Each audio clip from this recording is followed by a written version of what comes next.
time somebody is speaking, she's going to come and change the microphone for the next one. So please give the microphone to her, and she's going to give the new one to the next speaker, okay? Thanks a lot. Grazie. We're going to give you a sign, vi facciamo un segnale quando sono passati 10 minuti che state parlando e sapete che più o meno dovete più o meno concludere da lì a 2, 3, 5 minuti più o meno. Ok. Paolo, per favore. Siete seduti sì mentre parlate la togliete. Te lo posso mettere? Prova. Sono aperti? Prova. 1, 2, 3. Could you also see if it's work? Hello, hello. Yeah.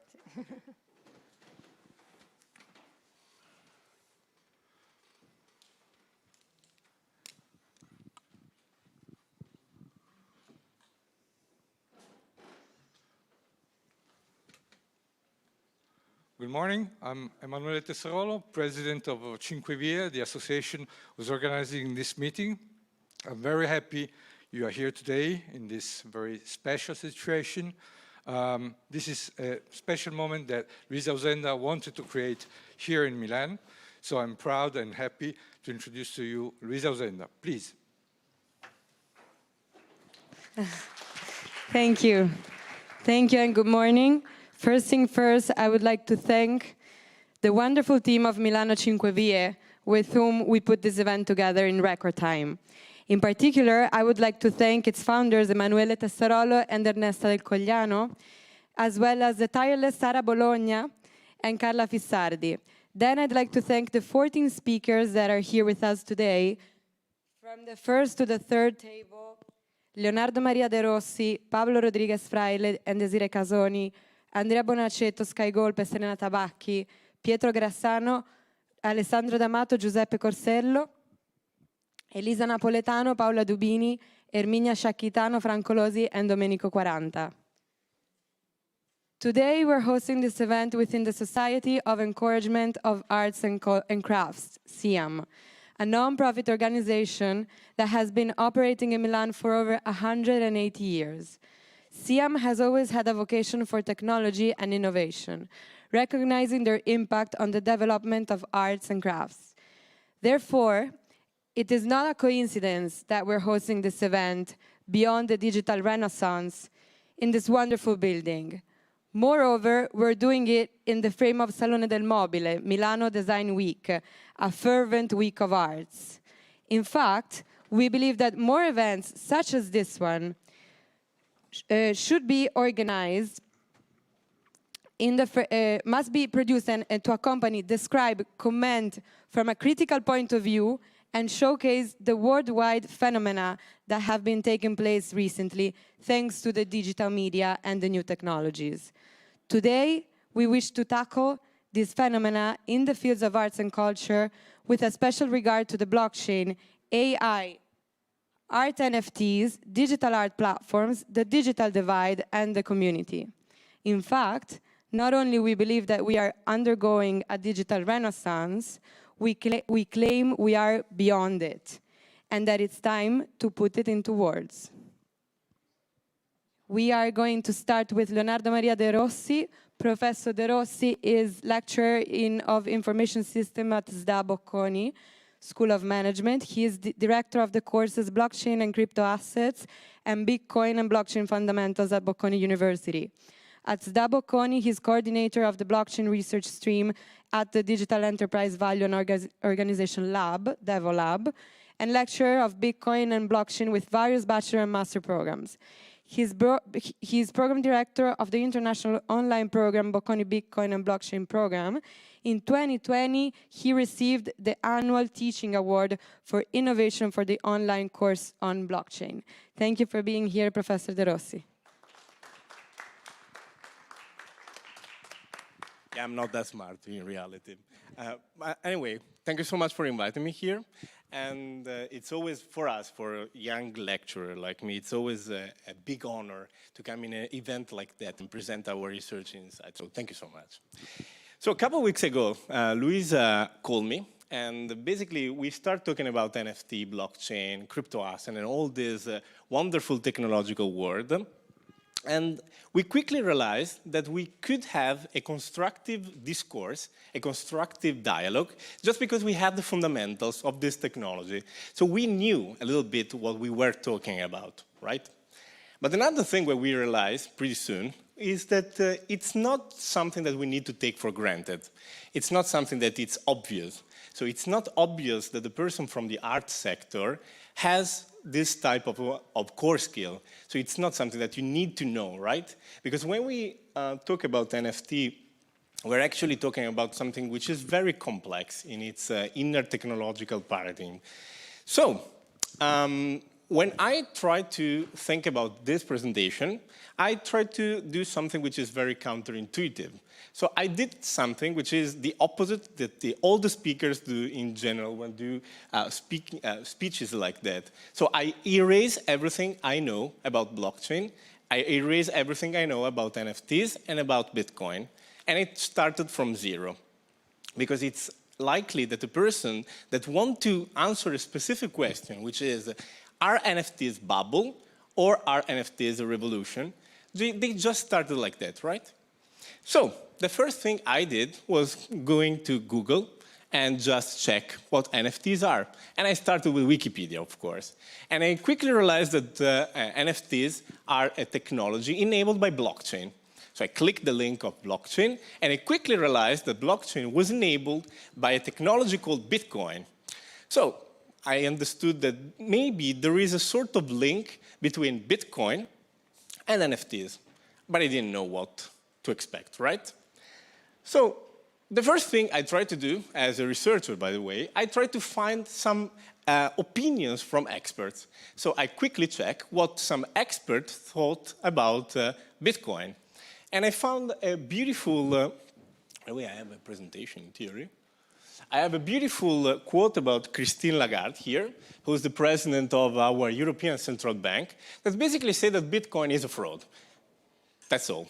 So I tried to understand what she was talking about, and I quickly realized that she was actually talking a lot about financial topics and just a little about technological topics. So I tried to change expert, and I find someone in the technological world. This is Bill Gates, so one of the founders of the technology that we have right now. And he basically said that Bitcoin is mostly about anonymous transaction. I wasn't happy, and I tried to think why I wasn't happy. And the reason why I wasn't happy is because I'm an Apple maniac, and I thought that maybe he was biased. And also maybe being in America maybe was not that unbiased person. So I changed continent, and I go to Asia, and I go to Alibaba. So this is Jack Ma, president and founder of Alibaba, who basically said that Bitcoin is a bubble, but the blockchain is revolutionary. So something pretty different from the other one. And I tried to understand, okay, maybe that's the right way to go. And then I'm also a nerd, so I went to Reddit, and I found a community which was quite interesting. It's the community of the so-called Bitcoin maximalists, a community which basically believes that just Bitcoin makes sense, and that blockchain doesn't make any sense outside Bitcoin. So I put these four perspectives, and I understood that somebody thinks that Bitcoin is just a speculative asset, other thinks that Bitcoin is just for illicit traffic, other thinks that Bitcoin is useless, but the blockchain is revolutionary, and other who think that, that Bitcoin is revolutionary and the blockchain is useless. So at this point, I was screwed. And I thought about an image that could represent exactly what I was feeling. And this is the image that came to my mind, which is basically a wonderful painting I love, because I thought that we are like that little boat. A little boat which is facing a tsunami, a crypto tsunami, a gigantic wave, and we have no idea how to tackle it. Why do we don't have the idea how to tackle it? Because there are a lot of components to put together in order to understand properly this topic. So now, it's past more or less 7 years Because to understand exactly what we're talking about, I studied since 2013, 2014. So after 7 years, maybe I have some answer. It's not possible to answer in 1 hour. It's not possible to answer with 1 week of research. You need to study years, and you need to study cryptography to understand if one specific thing is true. Are NFTs bubble or are NFTs a revolution? Now, I have more or less 5 minutes, and I'll try to summarize everything I know in 5 minutes, connecting Bitcoin, blockchain, and NFTs, answering to this question eventually. What is Bitcoin? Bitcoin is a wonderful, specific thing. It's a peer-to-peer cash system. It's the first type of digital asset that we have today. It's the first type of financial asset that we have today, which is censorship resistance. It means that if you hold a Bitcoin, you are the only one in the world that have access to that specific Bitcoin. There are nobody else in the world that has that Bitcoin besides you. And this is done with technique. It's done with a specific thing which is called cryptography and distributed system. And with the combination of these two technology, and I'm not mentioning blockchain, but I'm not forgetting it, it's just because it's like that. With distributed system and cryptography, you can realize that you can achieve a thing which is called decentralization and distribution. Bitcoin is the only one example that we have today of blockchain, or as a technological experiment, which is technically distributed, technically decentralized. What is the blockchain, so? Because Bitcoin is usually associated with this Bitcoin. What is blockchain? It's basically a way to decentralize the last piece that we couldn't decentralize in 2009, 2008, which is the chronology of the assets and the chronology of the transactions of Bitcoin itself. And blockchain per se allowed the creation of a fully and totally decentralized ecosystem to store digital information, to basically eliminate 100% the intermediaries behind a financial system, behind a financial monetary transaction infrastructure. Bitcoin is reliable, secure, and censorship resistant, which is the only one reason why it makes sense. All the other reasons, speculative things, all the other cryptographic things, these are all useless. The only one reason why Bitcoin makes sense is because it's censorship resistant. And it's censorship resistant because it's decentralized and distributed through distributed network and through the blockchain itself. The blockchain per se started in 2010, but it changes over time. At the beginning was just storing information about Bitcoin. So it was just storing information about, which were like this type of information. So Alice sent 1 Bitcoin to Bob, Bob sent 1 Bitcoin to Carl, and etc. The idea is, if that's working for a financial asset like Bitcoin, could that work for other assets as well? So in 2017, a protocol called Ethereum started, and the idea is that we change what we are transferring through this token. So instead of just transferring 1 Bitcoin, which is a financial value, we transfer the ownership of something else. A blockchain per se is looking like that. So it's a 3-layer infrastructure with let's say 3 main layers. The application layer, the top layer, which is the application in which that you have to use to interact with the blockchain. The blockchain, which is actually the ledger, so the list of all the transactions that we have. And then we have what is called a network. So it's a sum of different computers, the so-called miners, which are storing in local all the information that we are exchanging. This is the blockchain per se, and it's a 3-layer infrastructure. If you want to use a blockchain, you don't need neither to create a new infrastructure all the time, nor to be one of the nodes, so to be a miner. You can use a blockchain just being a final user, so just using application. Why Bitcoin is working? It's not working for a technical reason why everyone is saying. It's not unhackable because it's technically unhackable. It's unhackable because there is an incentive an economic incentive scheme at its basis. It's unhackable because it's too costly to do it. It's not unhackable because it's unhackable. And this is something different that you need to understand. Bitcoin is unhackable because to do that hack, you need to pay too much money, you need to spend too much money in energy and in computing power. For this reason, it's unhackable. And for this reason, just Bitcoin is unhackable, and the other blockchains are not unhackable. That's why other blockchains have been hacked. Bitcoin is unhackable because it's huge, and his huge energy consumption is the main reason why Bitcoin has a value. It's the opposite of what everybody is saying. The waste of energy of Bitcoin is a prerequisite that it's required to have a secure network. Without that, we could not have it. And if somebody is thinking about other type of blockchain, it's just not true that the other are secure. That's the point. At the beginning, you just need that. That is a photo of my computer hacking. And the second one is what is Bitcoin right now. This is what it looks like, a blockchain. So everybody's saying that blockchain will save the world, save from everything. At the end, it's just a list of transactions. How a list of transactions could save the world, nobody will know it. In fact, after the 10 years, we are still waiting for the blockchain revolution coming at the end. Every time is different. In 2017, it was a decentralized app. In 2020, it was decentralized finance. In 2020 and 21, it is the NFT. Will it be a revolution? Who knows? The three main characteristics that makes Bitcoin and the other blockchain interesting, but mainly Bitcoin, are immutability, transparency, and security. If you store something in the blockchain, it's immutable, in theory.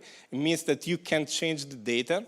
It's transparent, meaning that if you're part of the network, which in the case of most of the blockchain is called internet, you always have access to that. And it's secure, meaning that you can't hack it without paying more than the amount that you are stealing. What is a non-fungible token? So basically, the non-fungible token is exactly like what Bitcoin is doing right now. So you can exchange this token, which is actually representing the ownership of something. You can do whatever you want. You can take an image. You can take an asset of any kind. And it's not something new, to be honest. It's something that existed in Bitcoin in 2014. It was called colored coin, and they tested it. It's something that was tested in Ethereum in 2017. It's called token, and it's just a token on a dApp, a decentralized app. And it's something that today is very famous in the art sector. And it's very famous for the simple reason that it's the new hype around blockchain. It's the new hype around a technology that doesn't know exactly what to do, but everybody's investing in it and try to identify the killer app, the killer usage. Our NFT, how did, other speakers will explain exactly how this works, but in general, in a very, very short explanation, how do NFT are created? You take a picture of a picture, let's say. You take a picture. You have a wallet, so you have this online banking. For cryptocurrencies, you connect that online banking to a platform. You take a platform like Ethereum, which is very famous on the topic. You upload the image, you create this unique string, and you create a sort of list of one or many NFTs that you can exchange it for everything you want. And you can exchange it for an amount of token, other type of tokens, or other amount of euros or dollars, or something which is representing euros or dollars that you want. Now, NFT is a bubble or is a revolution? From what we are understanding right now, it's nothing that new, meaning that you could do the same thing from a technical point of view in 2009. You could do it in 2011 with Bitcoin. You could do it in 2016 with Ethereum. And you can do it right now, of course. Is it a bubble? Possibly not, meaning that it can have a sense, it can make sense, but it's not something new. It is something that already existed and that today has a huge amount of hype. Will it exist with the same amount of hype in 2040? it's very unlikely. But, you know, if you want to understand exactly how this world is working, it's required to have a solid knowledge on cryptography. And it's very boring, but very difficult stuff. Without that knowledge, it's impossible, absolutely impossible to answer. The only one thing I can say to you, and after I quit, is that you don't have to trust nobody. Nobody. Especially people who are selling NFTs. It is very unlikely that they know what they are doing. It is very unlikely that they just want to earn a lot of money without doing nothing. If this movement is boosting the art sector, well, then it's more than welcome.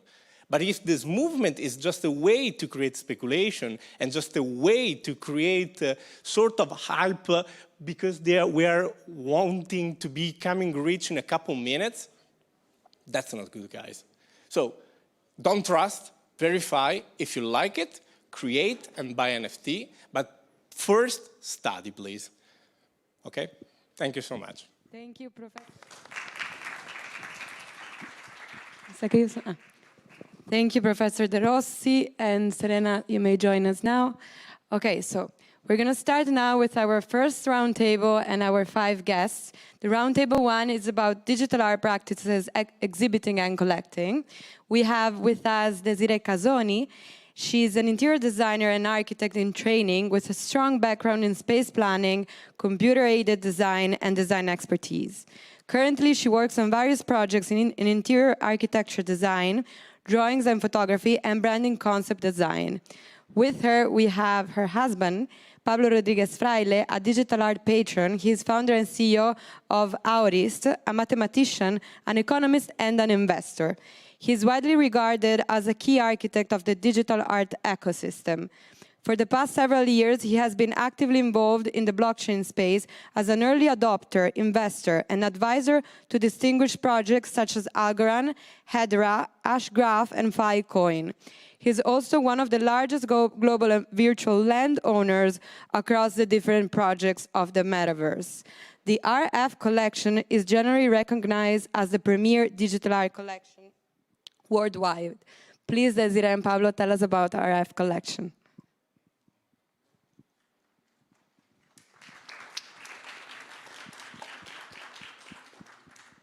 Thank you, Luisa, for having us. And let me see. Okay, so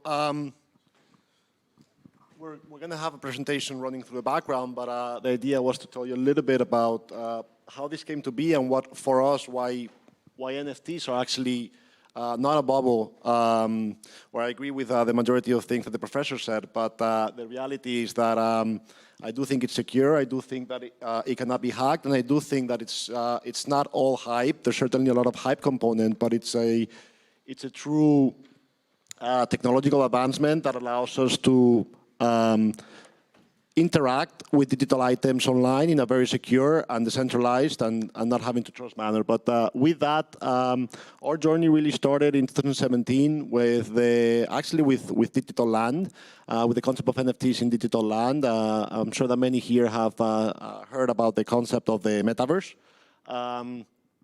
From there, we started,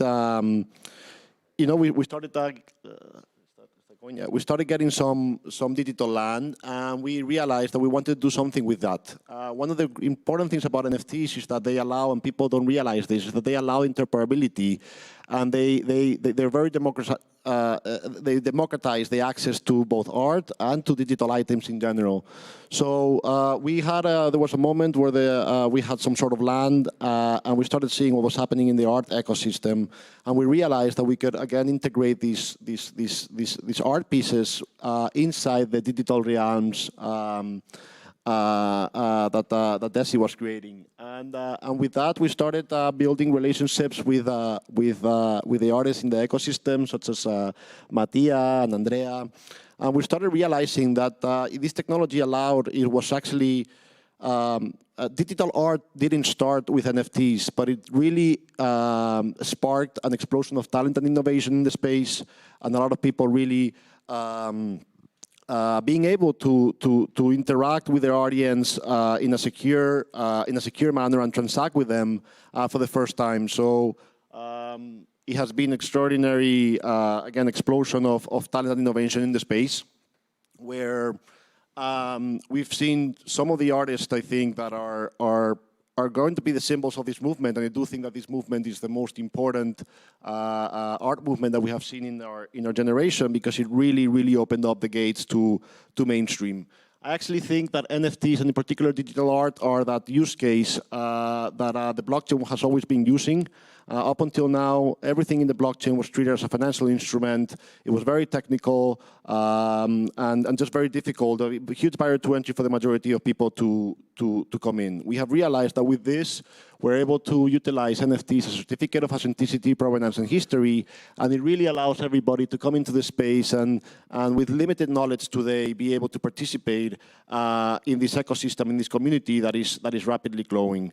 There's obviously, as with any nascent market, there's obviously a hype component at the moment. Obviously, this is getting a lot of attention everywhere, and there's a big inflow of, and I say this with no disrespect, but perhaps of some uneducated and unsophisticated interest coming into the space.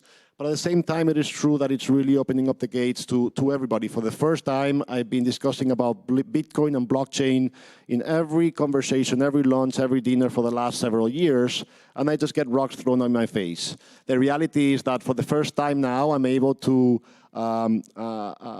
showcase what we're building here together with my wife, both in the digital realm, in the metaverse, where we bring the art as well with the collection, and immediately I can engage with people from all backgrounds, from all ages, from different ways of thinking, and I find that extraordinary. Now,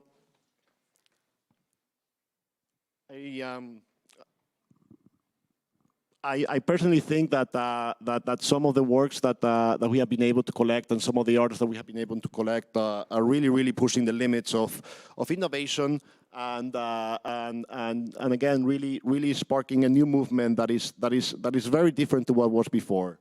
Our background in particular, we've always been around art. My wife, obviously, being a designer and architect, and I was lucky enough to grow in a home with always surrounded with art, and the family always surrounded with art. But we were not the traditional collectors, and this really allowed us to really. This movement really allows younger people and really everybody to interact directly with the artist and create this community and showcase with the people around. And it's just a lot more welcoming ecosystem for people that appreciate art. We have seen that with this movement, the traditional way of enjoying art was perhaps a little bit. And I don't like to use this word, but it was perhaps a little bit elitist. If you really wanted to go to a gallery, if you really wanted to go to an auction house to purchase something, it was that if you were a first timer, it was a lot more difficult than it is today. And I really think that this movement is really sparking a big conversation around what it means to interact with art. And I really think that is showing that everybody really has that interest in being surrounded by beautiful things. So with that, I really don't know what to say about the collection, other than if you see, we're going through some pieces here, and you see that there's no really, and I also don't like this word, but there's no really style behind the collection. It's really what we've been trying to do, Desiree and I, is to find those artists and creators that are really pushing the limits of innovation. And utilizing different fields of knowledge and applying them, again, with perfect execution behind their work. So that was actually one of your works, Andrea, that is in the background. But if you see, most of our collections, we don't get behind particular works through our collection. We like to get behind artists, full artists, and really be alongside their full careers with everything non-creative. So with Andrea, for example, or with Mattia in the past, we're lucky enough that we have been able to build a relationship with the artist directly. And it's not that we just go to an auction house and we just purchase something here or work here or there. We really go very comprehensively around the artist's career, and we try to be of service and with everything outside of the creative process, whether that is introducing to other collectors, whether that is helping the artists get into certain events or into certain platforms, or whether that is obviously collecting some of their works in a particular time, showing some support, you know, when the cycles are a little bit different. And it has been a beautiful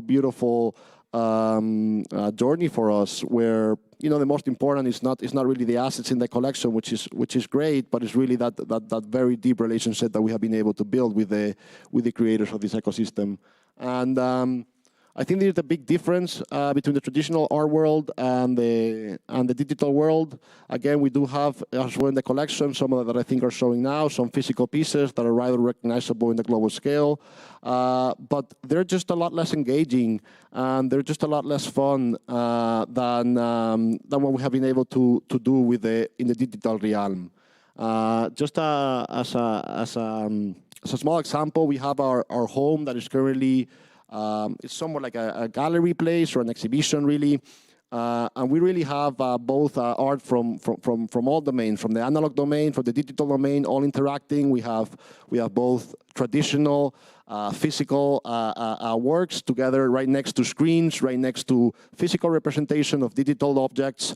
And we have come to realize that this is a lot more engaging than we ever did in the past. Everybody that comes into our home, everybody that comes into the space is immediately drawn, is immediately asking questions, is immediately engaging with the art in a way that we haven't seen. And I personally find that very powerful. I don't think it's hype.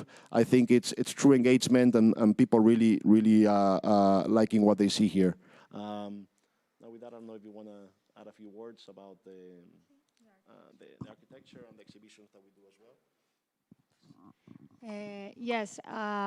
So when Pablo came to me and he said, I have this digital land, this world in this metaverse, and I want you to experiment and see what we can do and the potential of bringing in these digital art pieces into these spaces, I got very excited, because you study in traditional school for architecture and design, and you always are trying to push in school these new ideas and these concepts, and then you go into the real world, and there are these restrictions who are sometimes ways to make more creative ideas, but it was very limiting. And so when I went into the metaverse and I saw the potentials of scaling up paintings that usually would be impossible, and moving them and having them floating and then doing experiences around it, it was very exciting. And one particular exhibition which I had with Serena and Mattia was an exhibition for his art piece, and it was a beautiful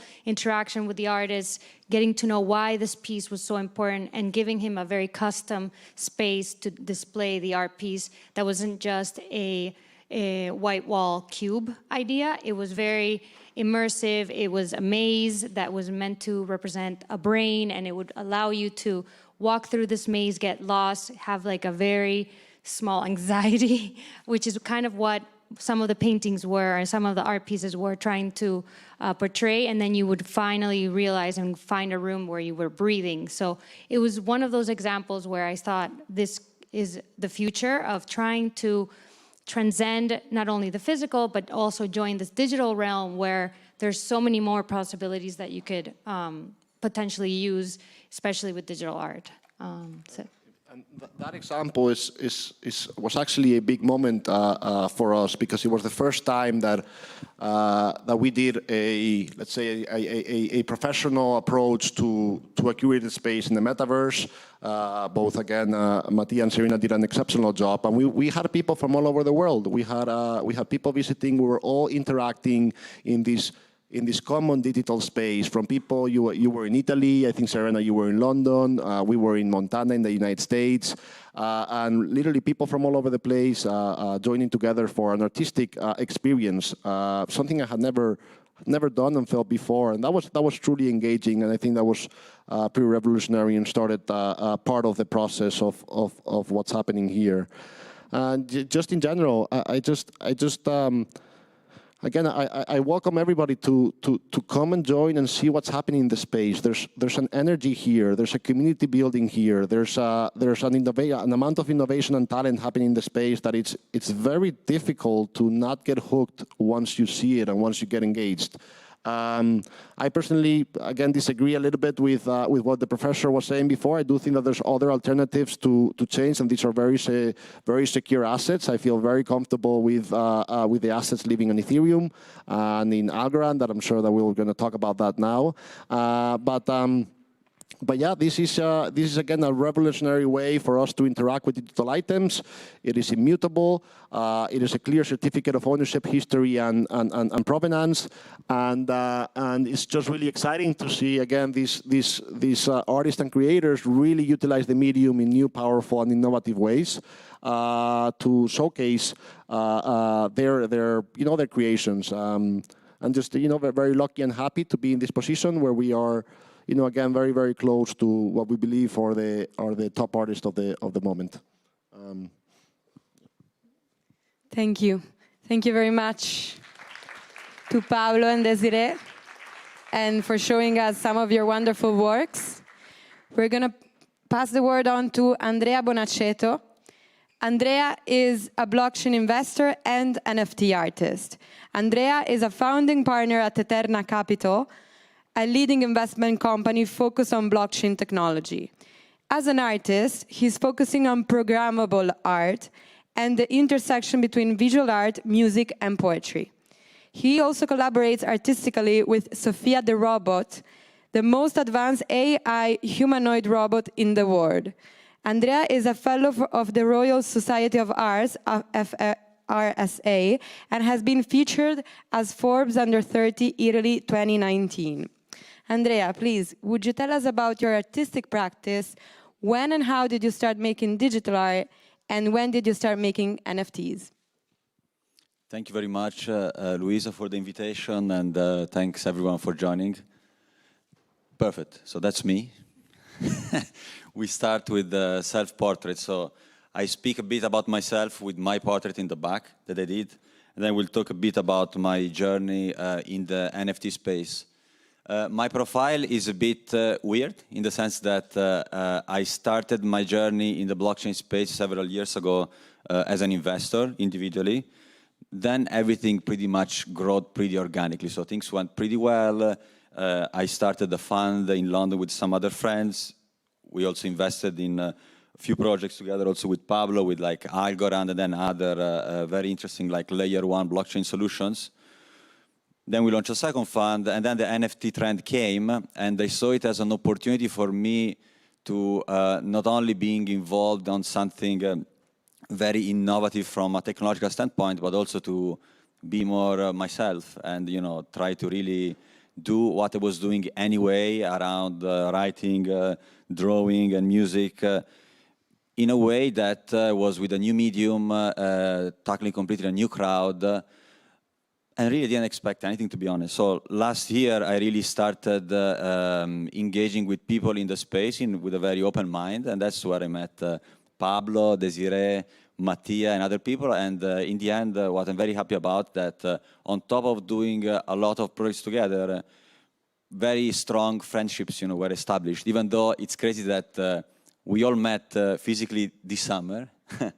But we spoke so much online that it's just crazy, how something like being apart, and what happened, with the pandemic and everything was something, of course, very challenging, but then also can be an opportunity on several aspects.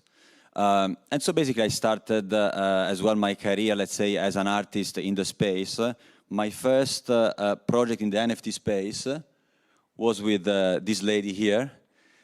This is a portrait I made of Sophia, that she's, as Luisa was saying, the most advanced humanoid, AI humanoid robot created by David Hanson. Basically, the idea that I had was to try to see and explore the intersections of the NFT space with the AI space, and basically create a project where the point was really to try to raise the bar in terms of new questions that we would ask ourselves without providing any answer. So what we did was I did the portrait of Sofia, her immediate family, and then Sofia, through her neural network, Sofia is 5 years old, she basically looked at these pieces like a 5-year-old kid would do, and then through a neural network, through her experience through the years, she reinterpreted the work, and something happened, you know, and we didn't even know how to explain it. Here I can show you what Sofia then did out of her portrait. And of course, you know, we could spend like days discussing, you know, whether AI can create art. But what we want to do here is say, regardless from that point, we want to pave the way for a trend where robotics and AI are going to be more prominent in society going forward. And people should collaborate with AI and robots not only on an operational level, but also on a creative level. And as AI evolves, we think that this was something, you know, like a first step in that direction. And, you know, this specific event, we did it last, in March. And on top of also the NFTs, like they were created digitally, we also had a physical piece. This was actually the piece that was collected by the collector 888. And then on top of the printed version of the NFT, Sofia also with a physical brush basically closed the piece, looking at the arm of 888. This is what he sent us to, you know, represent himself, because he's not like publicly known who he is, to basically incorporate the collector into the piece to really make it very, very personal. And now, of course, you know, after this collaboration, I'm doing things, you know, by myself. Sofia is doing things as well by herself, and then, you know, we'll collaborate again. Here is to show you again, you know, the kind of style of things that I'm doing. They're mostly on 2 levels. Like one is around portraits. I started with like portraits of people like in my immediate circle, like family and friends, and then I started with people I truly admire and I think are making positive impact in society. And then from there I went to, let's say, the more coherent path towards my vision, which is very like abstract and fluid, as I think I am as a personality. And I went with like some very colorful, as you can see, abstract landscapes that I think somehow like I represent who I am, even though I don't like to like explain what I'm doing, because I don't even able to explain it to myself by some extent. But I can tell that it's like a true effort of, you know, increased degrees of freedom and being more true to myself. Then here is another piece that I did recently on Nifty Gateway, and as Luisa was saying in my bio, I'm very interested in programmable art. This, I think, is a very important trend that will age extremely well. And basically the point is, okay, you can create an NFT with, you know, a static image, with a video, but then you can even go one step further and be innovative at the NFT, like programmable basically level. Like you can basically create a piece that changes based on certain factors. Like I can create a piece that based on the price of Bitcoin constantly changes forever. Or you can even link it to external events at some point. For instance, this piece was part of a project that I did around space exploration, and is going to have this status like right now. But then if I happen to go to space in my lifetime, this will change into a piece that I will draw from space of that version, and then will then be, you know, replicated. So the owner of that piece will then have that new interpretation. So I think that we're just at the beginning of this, and this is very exciting, and it will age very well as a trend. This is another piece, like another project I did of Elon Musk in the topic, you know, of that drop around, you know, pioneers of space exploration. Then one thing also I want to say before I go and talk a bit more about what the NFT space meant to me and where I think it's going, is also an interesting project that I haven't announced yet, and I'm announcing it today. So, you know, through my journey in the NFT space, I met many people, and I was also approached by Corriere della Sera, that all of you know. And I was really happy to see that such a big newspaper was very interested and serious about entering the space. So basically what they asked me was to revisit one of their iconic front pages and they pick the 1969 moon landing, and then sell it as an NFT. And this is like a preview of my interpretation of the page. That will be, again, a programmable art piece that is going to change if we happen to go back to the moon in something, you know, a bit more, let's say, full. And then it will be part of a drop also on Nifty Gateway on the 23rd of September, where also other pieces will be part of the project. One thing that I'm very happy about is that I start also introducing elements like poetry, that is very important to me, into the picture. Here there will also be, you can see like on the, you cannot read it, but on the bottom right for you, there is a poem that I wrote like illustrated, because I think, you know, the way I see NFTs from an artistic standpoint is also as an opportunity to really push the boundaries of the creativity into also fields that right now are not able to find their own place in the world, but are very important. Take, for instance, like poetry. Like, no one reads poetry now, but it's so important. And, you know, in the 19th century, you had so much, you know, so much like amazing poets. But right now, from a business model standpoint, it doesn't really make sense to go and publish like a book of poems. Like, it won't really break even financially, right? But I hope that with NFTs, going more into like a collecting, like an artifact mindset, these also forms, they will find like a new life. And I really think that we are on the cusp of like a Renaissance 2.0, where, yeah, the right people with the right intentions like stick together, and very good things can happen. One thing also that I want to mention now, more about what the NFT space means to me, is that last year I started writing a blog post about NFTs. And I remember that when I started it, it was very small, the total, you know, volumes of the NFT space. And while I was writing it, for me it was very difficult to write it, because every week it was obsolete, basically what I was writing. It was moving so fast.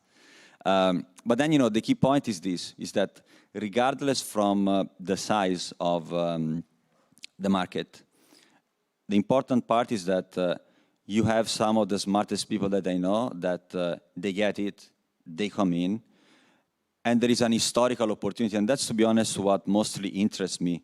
So to be basically at the cusp of something that is going to be remembered forever. And I think you should consider yourself lucky if in your lifetime you happen to be in that position, to basically witness something that is a paradigm shift, and you are part of it.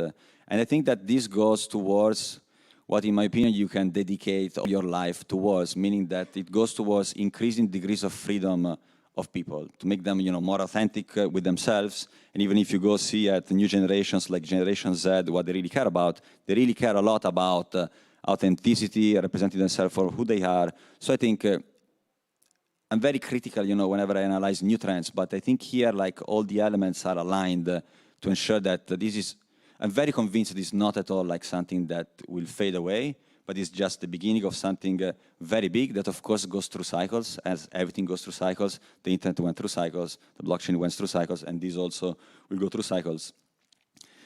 One thing that is interesting to me is there is a philosopher that I like a lot, and Mattia also likes a lot, Nietzsche, that in one of his books, The Birth of Tragedy, analyze society and basically divide it into two groups, like an Apollinian, let's say, dimension of society, which is a very like rational, hyper-structured, you know, dimension, which doesn't leave a lot of space for creativity, and then a more like Dionysiac dimension that is completely creative, but, you know, without structure, where do you go, right? You're completely, basically lost in your creativity. And he basically talks about the Greek society of the past as the society that created this ideal balance between the Dionysiac aspect and the Apollinian aspect, where you have both. And, you know, if you really strike the right balance, magic can happen. And I hope that NFTs, that's what they will allow. Basically, the possibility to express yourself, and then also the possibility to push it together to, you know, the hyperstructure side that we already have, but to have that creativity element that is needed, I think, in the life of everyone. And one thing also that I want to say is that for me is also very important to be represented for who I am with all the different aspects of my personality. So there is, of course, the creative element from an artistic standpoint that is, for me, vital element. Like, I don't even need to say, you know, it's like who I am. So it's just, you know, now it's publicly available. And then there is also another element that I enjoy a lot, which is about making things happen. So we see a gap in the market, and this was also the conversation with Pablo when we created like 𝗕𝗲𝘀𝑆, this NFT marketplace on Algorand. There's a problem, we see it, you have the right group of people to make something happen, boom, we do it. And it's crazy about the exponential dimension of these projects, you know, can have, and the impact. Like right now, cycles are like so short and so quick that you can really affect change very quickly if you're in the right conditions. I think now we are, and I mean, I'm very happy to be part of this. Thanks also for the invitation. And I think I did almost 10 minutes. I didn't have a timer, but... You're fine. Thank you very much, Andrea. And from an artist to another artist, we're going to speak now with 𝗁𝗏𝗶𝗴𝗶. Both Andrea Bonacetto and 𝗁𝗏𝗶𝗴𝗶 are part of RF collection. 𝗁𝗏𝗶𝗴𝗏 is a non-educated artist. In the words of the Nifty Gateway curatorial team, 𝗁𝗏𝗶𝗴𝗏 is one of a handful of Italian digital artists at the forefront of a digital renaissance. History repeating itself in the NFT space. After the hype has calmed down, 𝗁𝗏𝗶𝗴𝗏 still commands 6 figures plus for his one-of-one works. He is collected by all the most prominent collectors in the space and sets a great example of how work created with meaning and a strong concept has a long-lasting place in the new world of digital collecting. Welcome, 𝗁𝗏𝗶𝗴𝗏. Could you please tell us about your artistic practice? When and how did you start making digital art? And when did you start making NFTs? Sure. Hi, everyone, and thanks, Luisa, for the invitation. It's a pleasure to be here. So I basically began my art career in London in the early 2000s, right after the Banksy explosion. So I was completely absorbed in the street art scene, and it was quite an intense experience. Then moved back to Italy, began to explore the studio dimension, but you know, I basically have been making art for the past 15 years, but I really never managed to sustain myself with it. So, you know, I discovered NFTs because, and here I would like to highlight, because you were talking about Nietzsche, so it's like the values, creating values, and I think that in NFTs, curiosity is an incredible value and a feature to explore, because it was thanks to curiosity that I actually found out about NFTs. And before that, I actually found out about cryptocurrencies, because I've always been fascinated by alternativism. You know, I always kind of felt as the fish who was swimming in the wrong direction. But, you know, thanks to this, in a way, passion for curiosity, I discovered blockchain. And thanks to blockchain, I discovered NFTs. And it will be very hard for me to say something bad about NFTs, because NFTs completely changed my life. And so, you know, first of all, I really would like to invite everyone to explore, and everything that the professor said is absolutely true. The only thing that I don't agree with is actually try and fail, try to buy some NFTs. Of course, you know, invest only what you can afford to lose, as they always say in the advertise. But it's true, you know, like you really need to try and touch it with your hands, and then you can create your own opinion. Because until it will only be by listening what other people have to say about it, of course it's useful, because studying is always useful. And myself as well, before doing the very first step into NFTs, I actually took a few months, you know, just to go and read. At that time, there was not so much information as there are now. But that passage was really important because then when I made the first step, I kind of had an idea, but until I didn't try and, with my hands and touch it and see the experience, the feedback, what people were saying about it, you will never have a very strong idea about what you're doing. So in my opinion, to try is always, very important. Now, let me see, because I'm not sure. So these, for example, are some pieces from my latest collection on Nifty Gateway. And as you can maybe see from my work, I don't consider myself 100% a digital artist. What I actually love the most about digital art is to give me a new way to interpret the physical dimension. So thanks to NFT, I could actually succeed in what was one of my biggest goals in my artistic exploration, which was to create a new dimension, a kind of a hybrid dimension where physical and digital could meet. Because in my opinion, we already are living in such a dimension, like we have a collective consciousness, which kind of comes from the net. We basically, as human, we can be considered a human also with this thing attached, almost if it's a continuation of ourselves. And honestly, I don't see nothing wrong with it. I just think it's the evolution, and I think evolution, doesn't really care. It just goes. So we, as artists, but I think as human beings, we just have to understand this, embrace it, and actually find a way to move things on a positive path.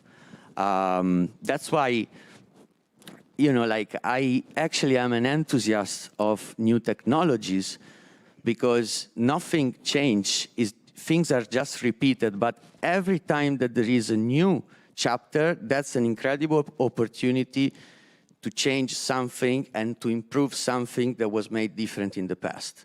And I think that NFTs can actually represent an important new chapter that is still to be written, and we can all participate in this incredible event, which is happening under our nose. So just going forward with my work. So I was also lucky to be contacted by Corriere della Sera, and we actually created this cover for 𝗕𝗲, who is the weekly newspaper, where we really had the chance to show to people also that NFTs are not necessarily about GIFs or stupid JPEGs, as you probably wrote, as you probably read, or like things related to funny meme from the early 2000s.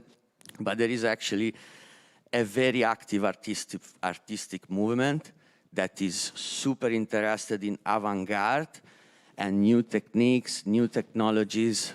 Andrea was mentioning programmable art. It's just a basic example of it. Pablo was mentioning VR experience. For the first time in my life, I tried a headset, and to stare to my art to a huge scale, almost if I was there, it was something that I will never forget. And there I understood the power of these things, and if used correctly, what they can actually create.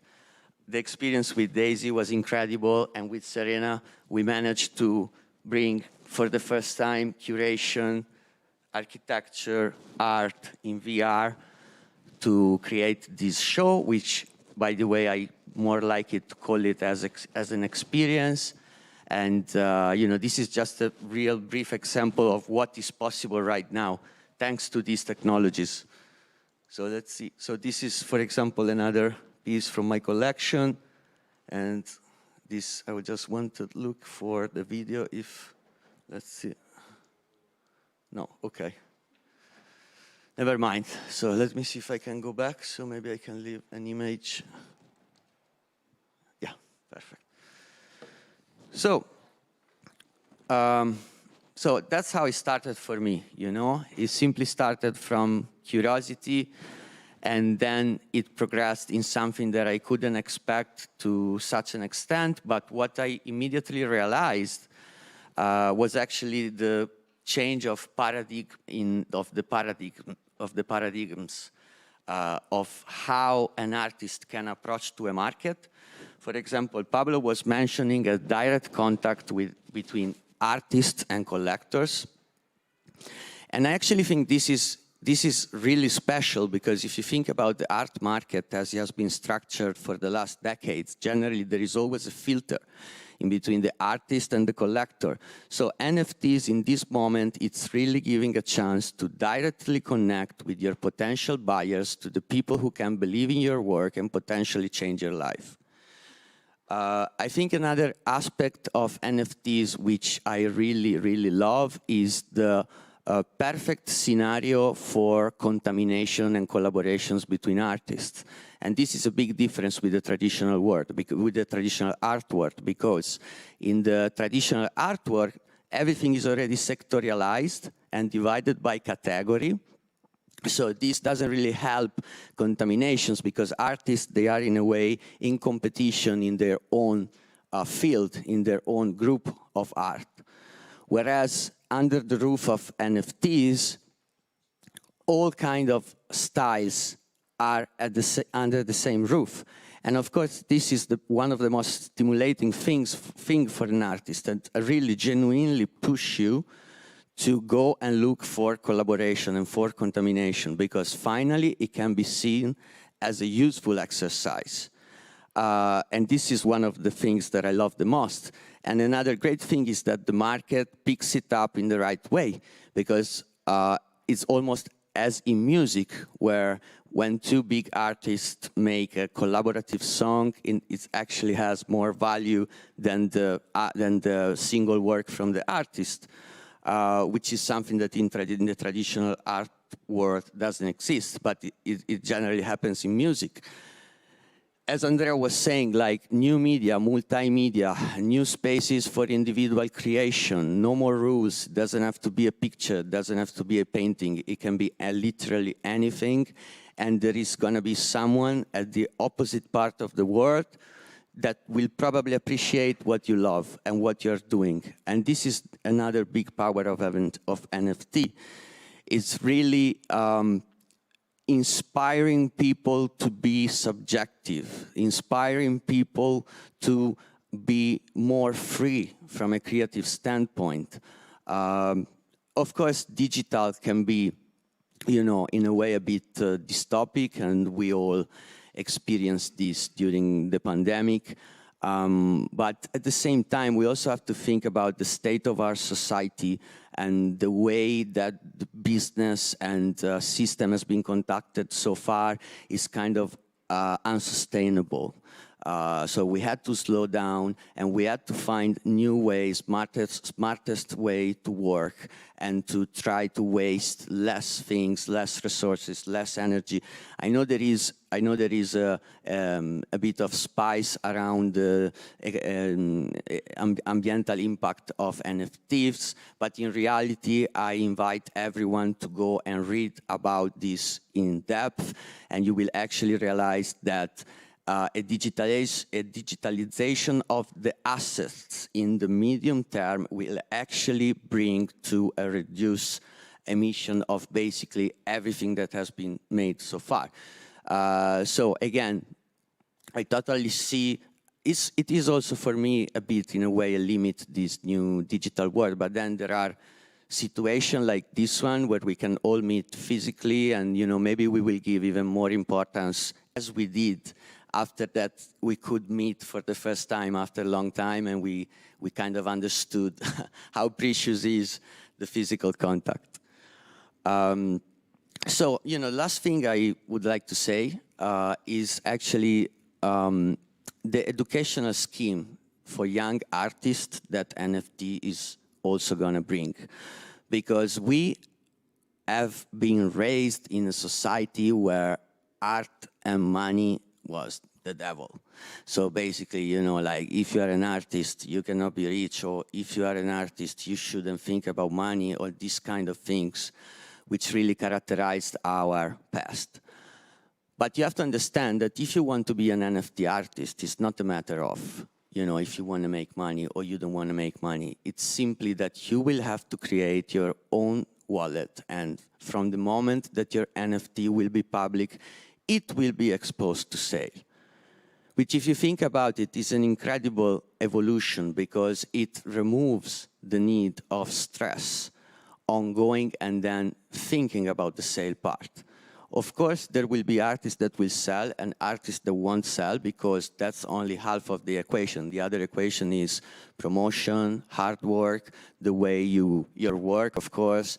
But what I'm saying is that the basic structure for a young artist to begin and start to believe in their art and maybe thinking to making a future out of their art will be completely different from the very beginning of their process as creators. And I think this hasn't been realized yet much, but I think that the new creators of tomorrow, they will be very happy about this change in behavior, because we will see more and more people that will be content creators and will be able to sustain their life with it. Thank you. Thank you. We can play your video. We can play your video if you want. We can play it now, yeah?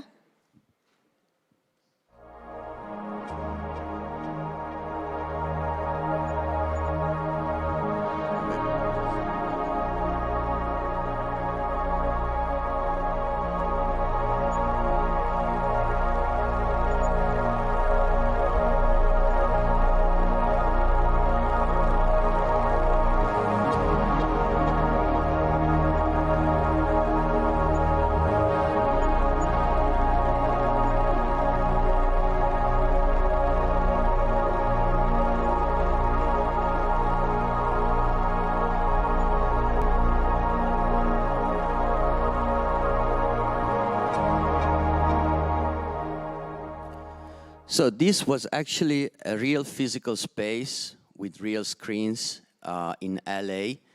And I think it's a great example of what I was trying to explain in the beginning. So if you think that, I really consider this as sort of a hybrid experience, because the digital content is totally enhanced and enabled in the physical dimension.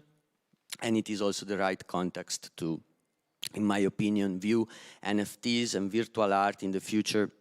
I think that the merge between real life and virtual life, virtual assets, NFT, is gonna be what will shape our tomorrow. So I think it's better to, you know, start to dig into it and make your own opinion as soon as possible. Thank you. Thank you very much. Thank you. So we're going to go on to the last speaker of the first roundtable, Serena Tabacchi. Serena is director and co-founder of 𝗏𝗏𝗏, Museum of Contemporary Digital Art, which was born in London in 2019. She worked at Tate Modern and Britain as the manager responsible for the commercial part in support of the gallery, and was involved in art and technology, actively supporting Italian and international artists as curator since 2018. To date, she carries out curatorial activities and promotes the education of digital art and new technologies in public events and academic seminars. Serena also curated one of the first NFT digital art auctions in Italy at 𝗵𝗶𝗶𝗶 auction house, and was summoned to participate in the DAO Curatorial Council of Super Rare. Thank you for being with us, Serena. Thank you everyone. I hope I'm within range. Hi. Do you mind if I stand up? I've just been sitting for a while, so I'd rather see you all guys, since I know so many of you in the crowd and hopefully as well watching. So yeah, I'll tell you a story. I'll tell you a story of 𝗏𝗏𝗏, and I also want to share the story of what happened in the past few years and the many friends I've also met during this journey. So, you know, the technology, as it's been explained at the very beginning, it just came out of the blue 2 years ago, 3 years ago. It was already existing. It's only that became way more known because it became more accessible. And the fact that digital files were now able to be purchased and to be shared from artists to the public with no intermediates. That was the kind of revolution that we've seen happening in the past couple of years. What happened then to institutions? So back in 2018-19, I was living in London and I was there for about 11 years, working at the Tate, supporting the gallery, which is a non-for-profit organization, but working more closely with the for-profit organization supporting all the non-for-profit activities. And what it became clear is that there was a gap on how to support cultural institutions in the current system, and then the pandemic hit. So there were a couple of instances where blockchain came to mind as a solution to support the art sector. So Christie's in 2018 put together a series of talks that were connecting art and blockchain. And that's from where everything sort of started. Conversation started with people that then went on and founded Supra and all the other great platforms that most of you know. We had this crazy idea, I would say, to put together a museum dedicated to contemporary digital art. So we wanted to support artists, living artists, creating digitally and using new media to do so. And we wanted to have a collection that could be in the public domain. So using NFTs and blockchain is something that could facilitate that and bring art and artists to people that maybe didn't have enough resources to go to London and visit a museum, or Paris, or New York. So that was the main intent, and we saw blockchain as something that could potentially support that. What we also wanted to do is to give that kind of opportunity to people that didn't know much about technology. So at the beginning, you know, has been said that you need to learn, study, and be part of this movement. All I think is that this has now become a community. You know, we are not coding. I am personally not spending my days coding. I have a fair amount of knowledge, but that doesn't mean that you as a curator would need to have coding skills. You will need to know enough about what's running behind the code, but you could also trust and rely on people that are actually doing this technology and influence. So, you know, just in brackets, I came back to Italy and I was contacted by a number of organizations and institutions that knew me from speaking publicly, you know, online mainly. And I'm currently now supporting organizations that don't know much about this technology, but you know, they're eager to implement ways in which they could reach their public, because we see now museums and galleries often empty, and it's very difficult to reintegrate that kind of like volume into places that we used to visit. And pandemic in some ways, you know, sort of accelerated this process that is now putting artists and art more in contact with the public. So going back to the museum, our mission is really into giving digital art a floor, an accessible one.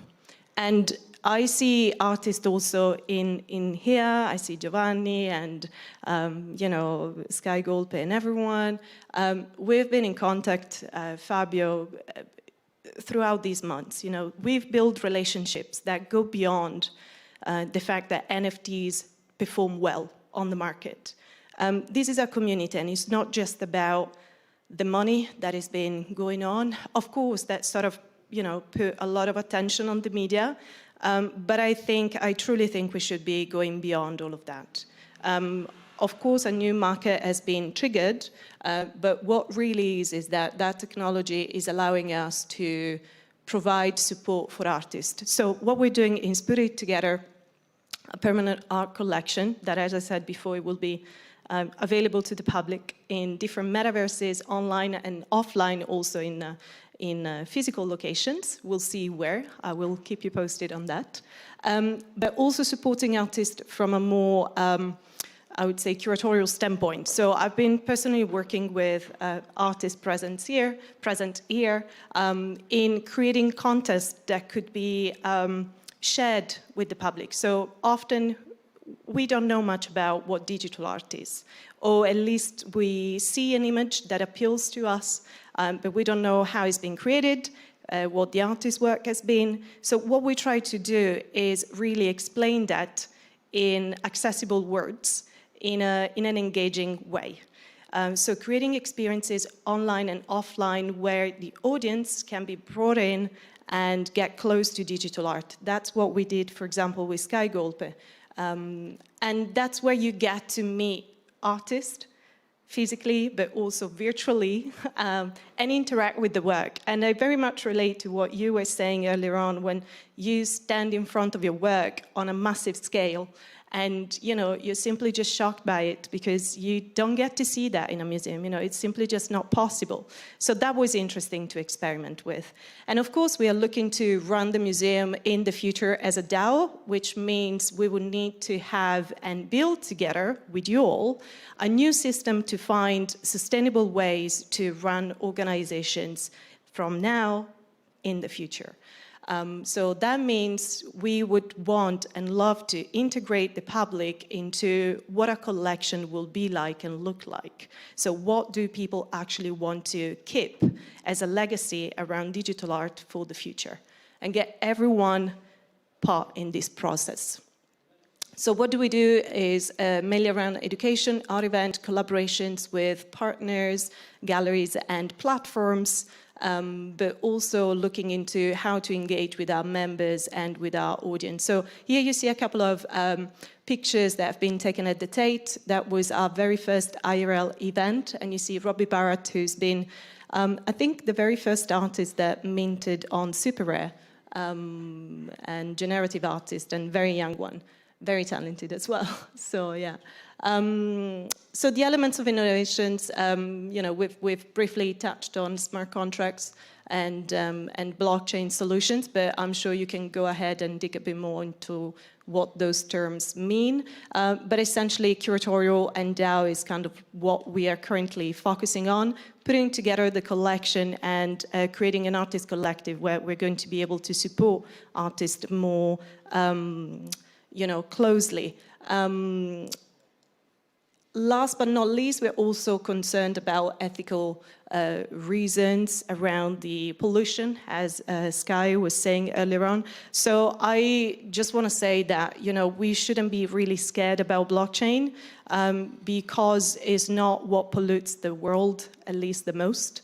There is some impact, but any action we do has an impact. So I just want to pose attention onto that. You know, to come here, we all came here in some ways, you know, and that produced a sort of impact on the planet. So it's just about looking into technology and knowing that there's going to be a layer 2 coming out soon, that there are solutions where there's no costs, for example, in minting artworks as NFTs or in buying them. Of course, there are plenty of ways in which we can also pollute and make this unhealthy, but that's a choice. And that's how blockchain, I see, and the revolution of NFTs is kind of like putting the power in the hands of people. So it's our own job to get informed, to think about what we're doing and how we want to influence this space going forward. So what I encourage you all to do is, as it's been said already, to get your information from sources that you rely and to get within the community, because this is a space where actually people are very welcoming and you can learn a lot just from connecting with people. And as I can see, these are real people, you know, they're not just avatars and VR avatars in the metaverse. But we're here. So I think about connections, community, and spreading of knowledge from sources that you rely and trust. Just showing you some of the exhibitions we did. This is in Decentraland, one of the latest shows we did with Marjan Mogdan. So that was a curatorial tour. So that's how curatorial tour looked like during the pandemic in the metaverse. So you get to speak with people, engage, create your wearables, and go around, see works, interact with them. And that really brings museum experience to a new level What I'm interested personally now to see and explore is not just about recreating what we could do in a physical space in the virtual space, but actually how can we use the virtual space in collaboration with humans into creating something that is an enhanced experience. So how can we actually exploit the metaverse into something that is not just an augmented version of our reality, but how can we actually integrate the new medium into something that we want to see and go beyond the simple recreation of the reality. I think this was necessary, but I think we're also ready to go beyond that. So I'm very eager to see what the next year exhibition setup will be like. This is another show that we did recently on another platform called Arium. Just a different design and setup, but you can see people interacting through cubes with videos, so it feels very much real, because as you come close to each other, you can hear the voice and feelings, and you know, it's quite fun to experiment that. Plus, people were connected from all over the world, so it's quite an experience in itself. These are all the works that we've shown on our slides, and yes, I wish to thank you all for this incredible presentation, and it's a pleasure to be here meeting in real life for the first time, you know, people that I've been talking to for years, and thank you all for being with us, and thank you, Luisa, for putting this together. Thanks.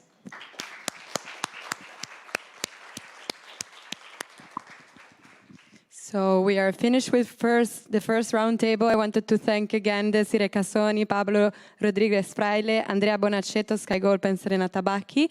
Thank you all for being here and for watching us from home. We'll be right back in a couple of minutes.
Hello and welcome again to Beyond the Digital Renaissance.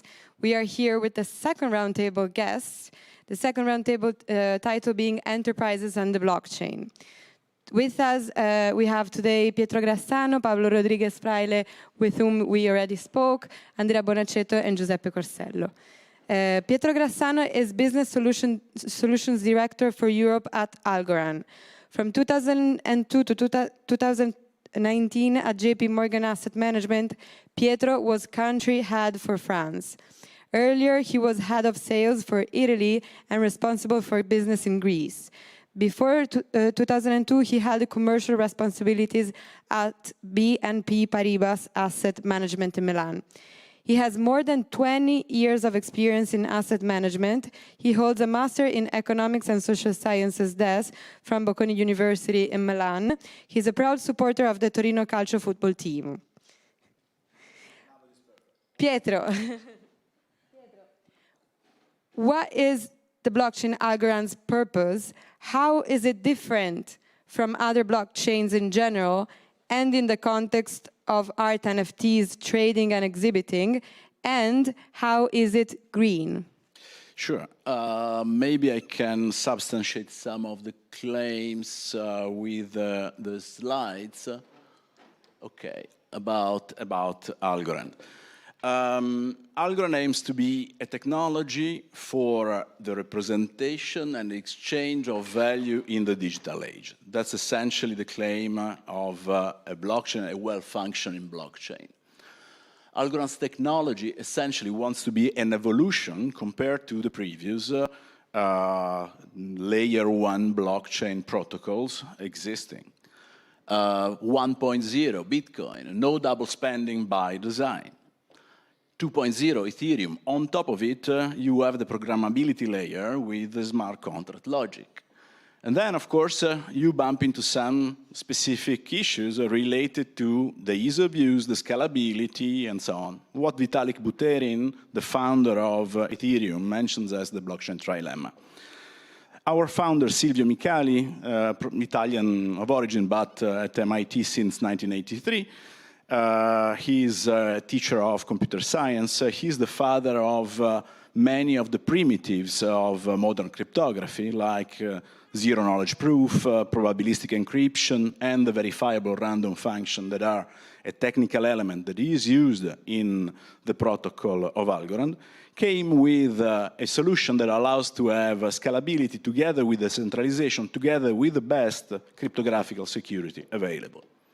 So essentially, the purpose is to create a layer 1 blockchain protocol that is perfect for the representation of value and the exchange of value in the digital age, where the issue is that in the digital age, everything is digital. It's a string of zeros and ones, and therefore can be copy-pasted easily. And of course, you have the issue that people working on NFTs need to face. So there is the issue I mean, you've been mentioning Nietzsche, I'm going to mention Walter Benjamin, the work of art, the artwork in the age of technical reproducibility. The blockchain allows to have some specific intrinsic features of value like authenticity and scarcity via the protocol in the digital age, right? That's in essence the type of positioning. How do we do it? Well, we do it with one of the primitives invented by Silvio at the core of the consensus mechanism. There is this auto-lottery that decides essentially, instead of using cumbersome and ultimately inefficient logics like the one of mining, it uses a random logic, which is the verifiable random function that is at the core of each single unit of algo, which is the cryptocurrency of the Algorand blockchain. Therefore, you are selected, you win or you don't win this lottery that is random and is therefore, you can demonstrate to the rest of the members of the network. Therefore, you are part of the set of validators in a trusted way and in a way that cannot be corrupted from external attack, malicious attacks. Because, again, nobody knows who's going to win the lottery, right? This consensus mechanism is then complemented by some technical features which are pretty specific. One of the issues that you have in other blockchain protocols is that the layer of smart contract, the layer of programmability, is a second level layer. And therefore, to commit to the registry, to the blockchain, you experience an issue, which is the issue of congestion, right? What we did is to sync the smart contract language within the protocol, so to avoid, first of all, inefficiencies coming from congestion, and secondly, increasing security, because the exchanges, the transactions of assets that are represented on Algorand's blockchain are truly atomic. Whether I have the assets or you have the assets, but one of the two will have the assets. We don't need a third-party custodian to keep the assets and guarantee that there is no double spending during a transaction, which often happens with layer 2 type of constructs. So, all in all, these are the elements that make Algorand blockchain pretty specific. How does it come? I mean, don't trust, verify, thank you very much, but what are the tools that I need to use to verify? Who tells me which are the tools that I need to verify? Well, some trust, you probably might have it, in an academic and enterprise layer that combines the best of academia with the best of enterprise. Best of academia, Silvio. Silvio, again, Turing Award for the invention of zero-knowledge proof.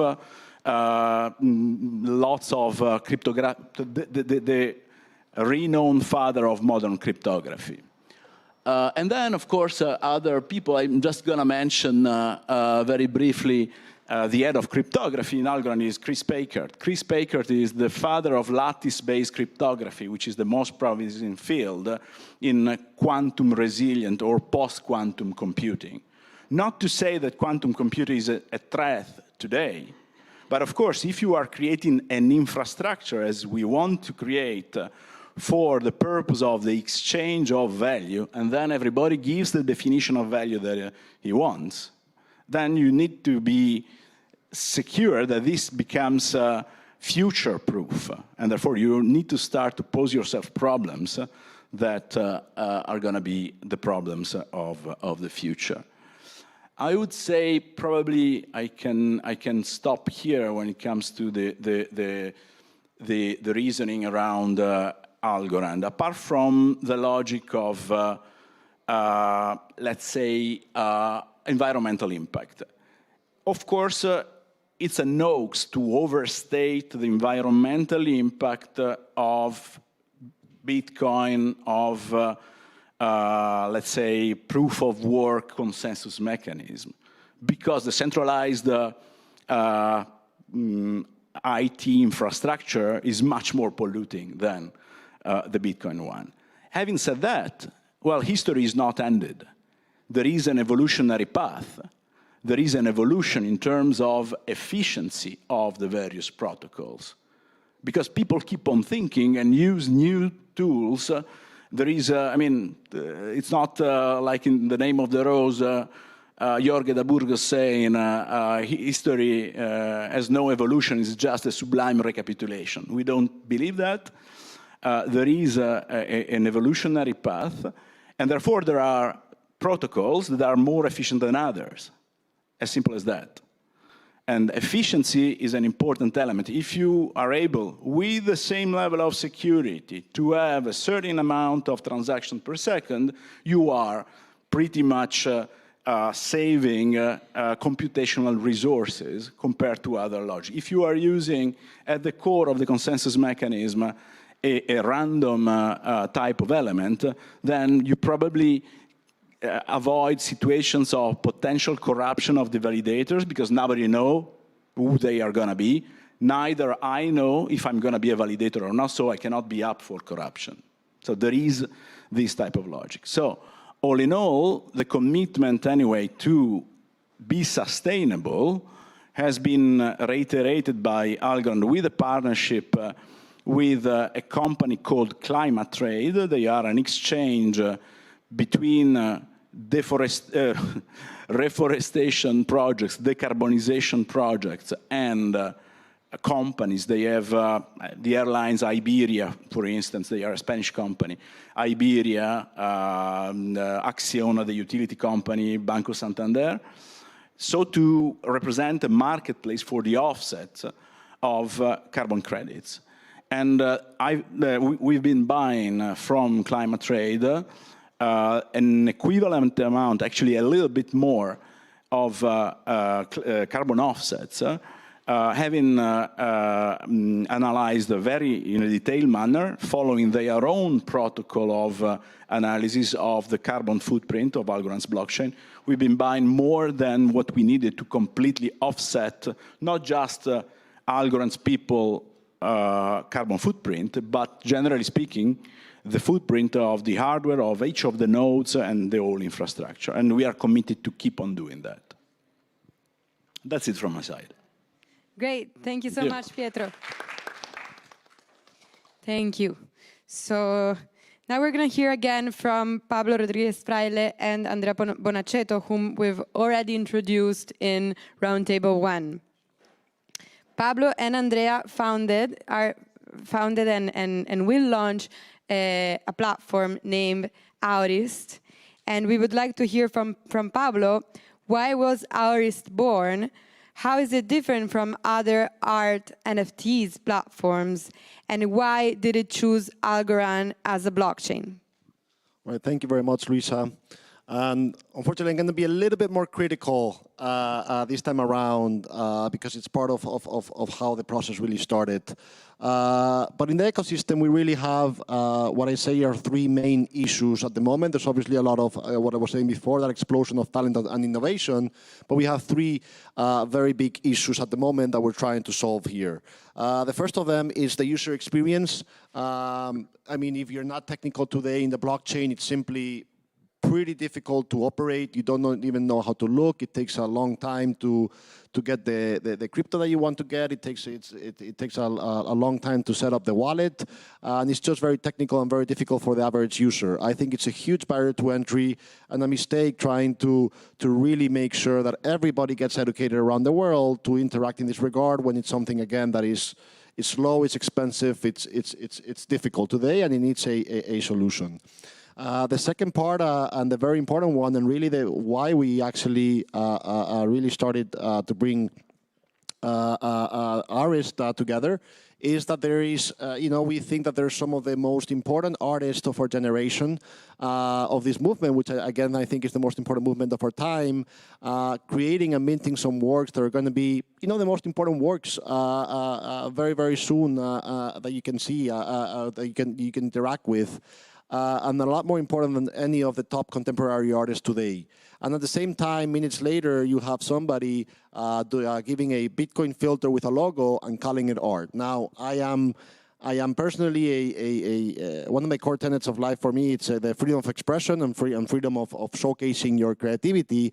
But I do think that not only in the art world, but in any asset class, some form of clear curation is certainly beneficial for everybody else. So we've seen a lot of these platforms giving all the tools to release some NFTs and absolutely zero support in everything else to support an artist's career, to support a collection, to support an exhibition, etc., etc. So this is leading obviously to an oversupply of art and an under-curation in the assets that actually come out. And then the third problem that we see in the ecosystem is that people seem to think that the blockchain is an end and not a tool. I personally think it's completely the opposite. We utilize the blockchain as a tool to further engage in art, as a tool to transact with digital items, and as a new form of interoperability between the digital realms. But art does not need to be decentralized. It's not the end goal that everything art needs to be decentralized. It doesn't mean that everything needs to be with the blockchain ethos in the background. In my opinion, that is one of the big mistakes that we're seeing from the community now, where at the end is converting some of the assets, in particular some of these beautiful creations, amazing artworks that are being created, they're being turned into financial instruments, into commodities, where just other traders and just crypto traders are utilizing them as just another form of speculation. So because of that, and obviously because of the experience, this was the experience that we've had in the ecosystem. We've been heavily involved for a very long time now, and we really did this out of a necessity, really. We were engaging constantly with incredible artists and creators, more from the traditional world, with very important collectors as well from the traditional world. And they all were very engaging. They all wanted to participate. They all wanted to interact with what's happening here. And they simply couldn't have a possible way. It's like, where do you send them?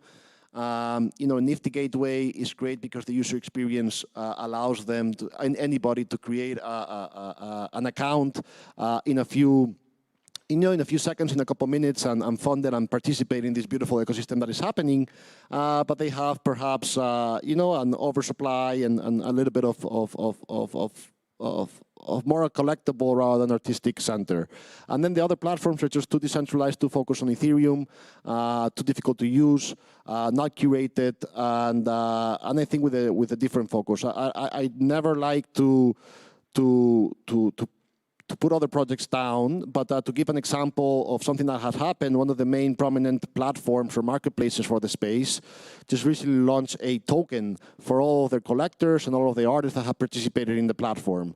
Now, this immediately makes artists, collectors, and everybody participating really not take away the focus from the art and make them have to interact with the financial system in a place where perhaps they don't have that much knowledge or professionalism, and it's just two areas that in my opinion don't merge very well. So again, we want to utilize the technology to create a cultural institution, and this is how Aris was created. I was discussing all of this with Andrea back in the day, and we realized that there was a need for this. And we realized that we could bring together, again, a cultural institution, a lot more than just a marketplace. The marketplace is only, let's say, the fuel, and it's only a component of what's happening here. But really, we've seen that artists come here, and they have these tools now to interact with their collectors directly, but no support whatsoever to actually help them with their career, to help them with their exhibitions, and to do all the push that goes around, an exhibition, a digital art, an art exhibition or a digital art exhibition. So Aris was founded because of this, and again, there's many different, let's say, channels that we're tackling here with Aris. Part of it is commissions, part of it is exhibitions, both physical and real, physical and digital exhibitions. We're also going to have an incubator and a think tank. We're going to have a foundation where we're going to have a prize, an artist in residence, and really very comprehensive. The artists that will come through our particular platform are going to get the full push and the full help from and attention from what we're trying to bring here.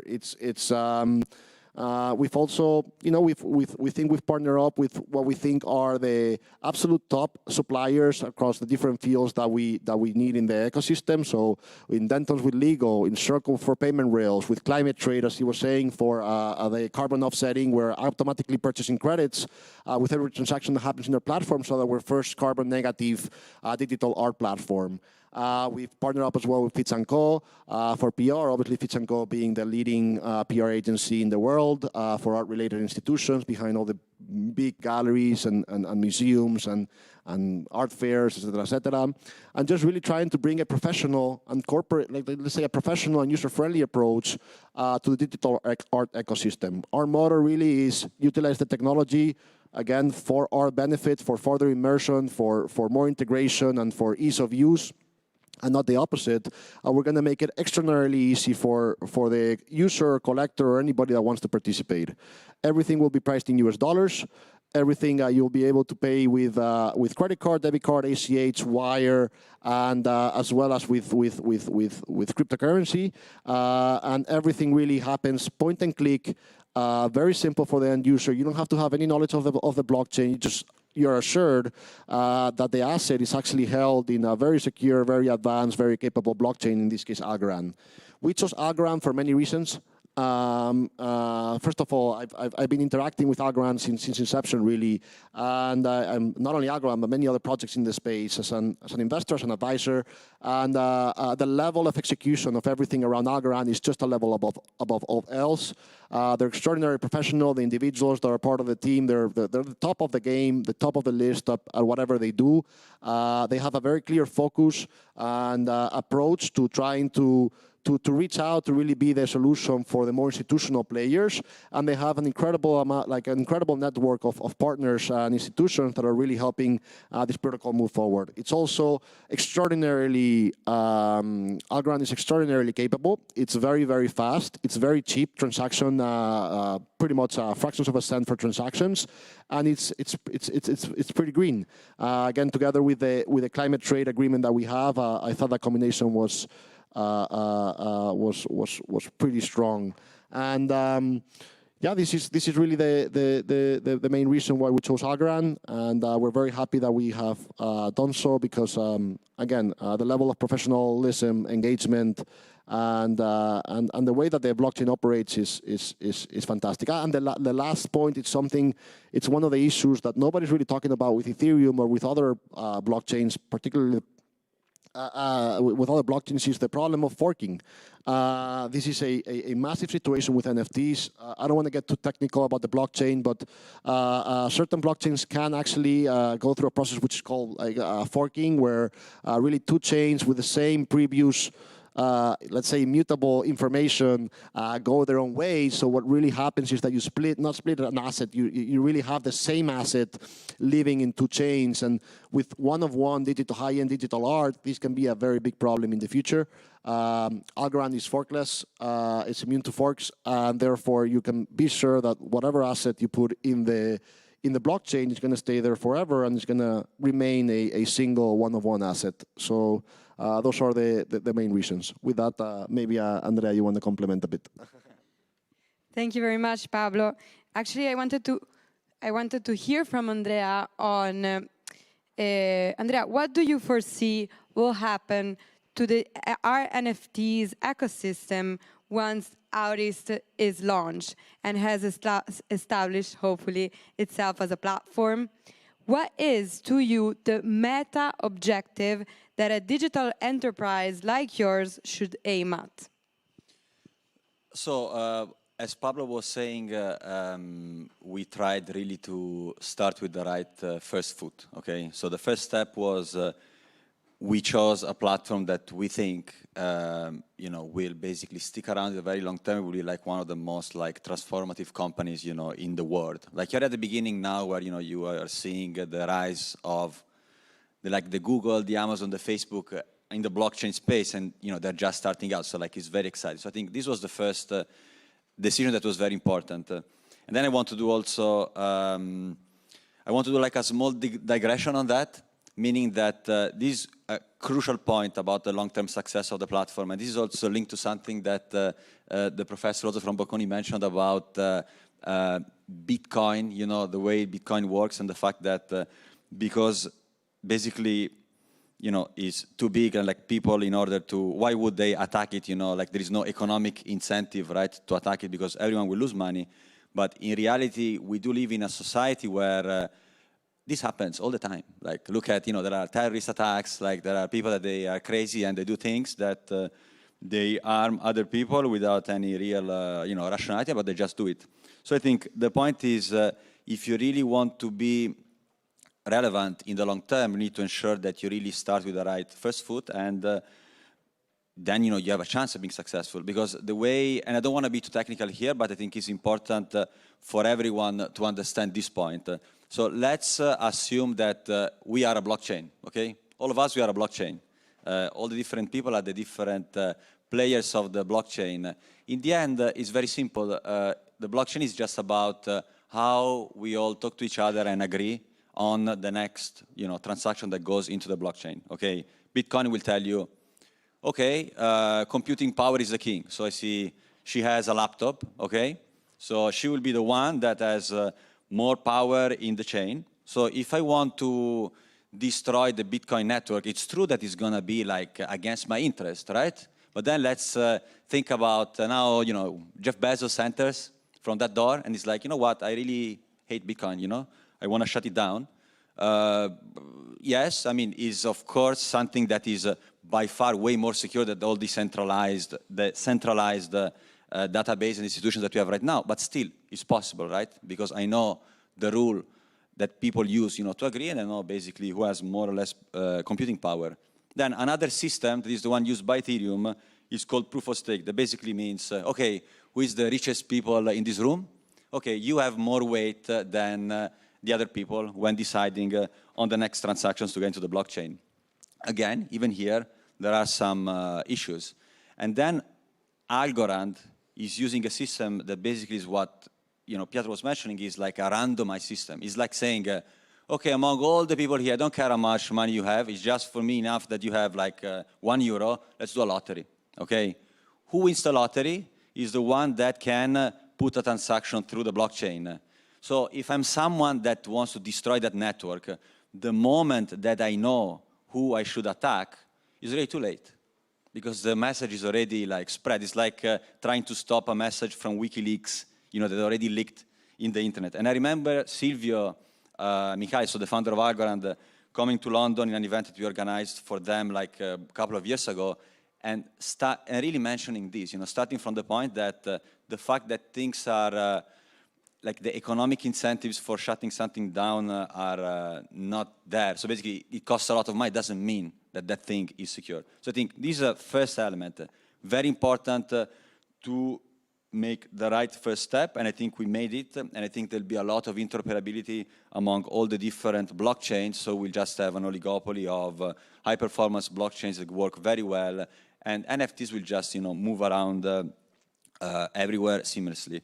Then, in terms of like the meta objective of what we are doing, as I was also mentioning before, it really goes into having something that has an historical impact in the dimension of the NFT space, and then even beyond that. You know, I see art as a mean to an end, not as the end itself. Not only blockchain is not the end, but I think not even art is the end. You know, it's something that should liberate people, should make them feel, you know, more aware. And through ours and the way we want to structure it, as Paolo was saying, is the marketplace is just an element of a way larger vision that is really about supporting new people that want to enter into the space. You know, supporting like very talented artists by, you know, giving them award, having like a no-profit foundation. So it's really about creating a movement.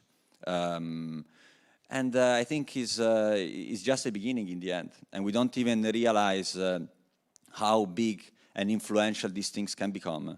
But one thing that we do see that was like as something extraordinary is how quickly a new technology can be adopted now, you know? Like the exponential power right now is extremely quick. So NFTs, you know, is something that really picked up at a certain speed, like less than a year ago, right? And look where we are now. So, yeah, I mean, we are all very interested in really making this a long-term success, and we think that we are working with the right people and the right part. You know, beyond, you know, Pablo and I, there are many other people that are working behind this project that are extremely talented and they're like the best of the best. I think, you know, that's the key element is, as Algorand basically did from a blockchain standpoint, by basically bringing the best people in a certain space and bring them all together, the same we're doing with 𝗲𝗏𝗏, by basically being the best of the NFT space and as well the traditional space. Because I think progress in the end doesn't mean that we need to completely trash, you know, the traditional art world. Like, we need to work in synergy with the traditional space and learn many things that, you know, are important and needs to be embedded into the NFT space. And as well, the traditional world has to do that. You know, they have to recognize that this is something that is historical. So if you do that, you can really create something unique. And that's, you know, what we are doing, we think. Thank you very much, Andrea. Can I add a couple of things? It's just, for us, it's extraordinary, the reception that we have received. As you, Luisa, as you know, but perhaps the rest don't know, we did our soft launch in the last few days. And we have put absolutely, we actually tried to keep it a very soft launch. Actually, we tried to keep it absolutely very quiet, and it was an explosion. Some people found out, and it was an explosion of interest and engaging from everywhere from the community, not only from the artists, but also from other collectors, also from other people in the general ecosystem and people outside the blockchain. It has really been a very, very organic push for something like this, because again, we're trying to bring a solution here that wasn't available before. Again, before, the platforms that are out there are just tools.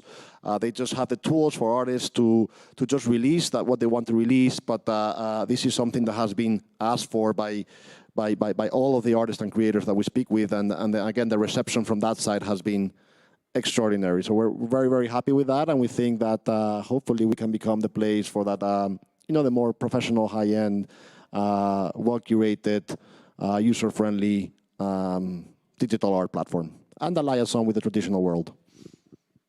Thank you very much, Pablo and Andrea. We're going to continue with a guest who will be with us remotely. His name is Alessandro D'Amato. He's an engineer and tech entrepreneur with a master's degree in computer science and engineering from Politecnico di Milano. After a couple of years lecturing at the university, he began pursuing an entrepreneurial career and subsequently co-founded in 2004 𝗙𝗲𝗏𝗏, a software company specialized in business intelligence. In 2008, he started working as an IT manager in fintech sector, bringing his business intelligence knowledge to finance. In 2014, he co-founded 𝗿𝗏𝗏𝗏, one of the 7 companies around the world to have created hardware for mining Bitcoin. In 2015, following the drive to merge his early classical and music education with science and technology, he started designing smart travel. Thank you for being with us, Alessandro. I would like to ask you, why was Smart Travel born and what does it do? How will the new art NFTs project you're about to launch on this platform work? Hello, everyone. Thank you for the invitation today. I was very happy to hear your presentations, and greetings from Zurich. It's a sunny day here today in the Crypto Valley. So yeah, we started some years ago, as you said, as one of the 7 companies all around the world to create and design hardware for mining Bitcoin. So we were at the very beginning of the first generation of hardware for mining Bitcoin. And since then, we started also working on a project called Smart Travel. And we are trying to do what Booking did 20 years ago with the hotels. So basically, we are putting on the same platform all the cultural institutions all around the world. And the project started in 2015. And the thing is, we are trying now to combine the two words, the crypto world with all the space that we have also here in Switzerland with the cultural institutions. That means that we are creating a system with integrating technologies like I really liked the presentation of Igor and this kind of technologies in a platform where all the cultural institutions, museums, artists, and different players can use and trade digital and physical assets on the same platform. So basically is what we are trying to do with Smart Travel. I have a small presentation just to understand how we started 7 years ago, trying to put the museums on a digital journey. So as you can see, I think from my screen, we have three main concepts in the project. Something smart, so related also to these smartphones that we are using every day. The concept of art, which is the main concept of the project, and also the concept of the travel, because most of us enjoy, and I think we had a clear idea about that during the pandemic. We really also enjoy to visit museums and exhibitions and enjoy art and culture. So as we said, what is Smart Travel? We designed the digital platforms that allows the cultural institutions to aggregate the cultural offer. So like also the cities and everything, digitalizing their services, making money in a different way, and also saving money because they don't have to do it by themselves from scratch. So how we do it? We started some years ago with the first module, which was the first entry point and contact point between the visitors of a museum and the cultural institution. So we started with a multimedia guide. We integrated the system for the museums, where they can publish and they curate the content they provide to the visitors directly without using any kind of hardware. Then some museums of the network were coming and say, okay, but we don't have a way to manage fairly and in an efficient way our ticketing system. So we started also working on this topic, integrating also in the platform the possibility for them to manage all the process or all the workflow of the ticketing.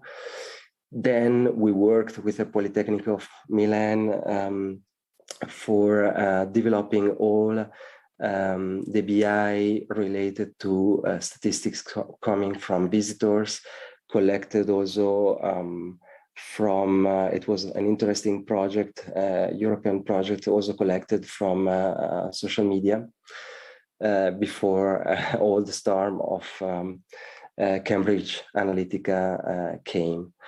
And then the eShop functionality, so where also the museums, you can order directly as a visitor, directly at home, the merchandising and all the publication of the museum.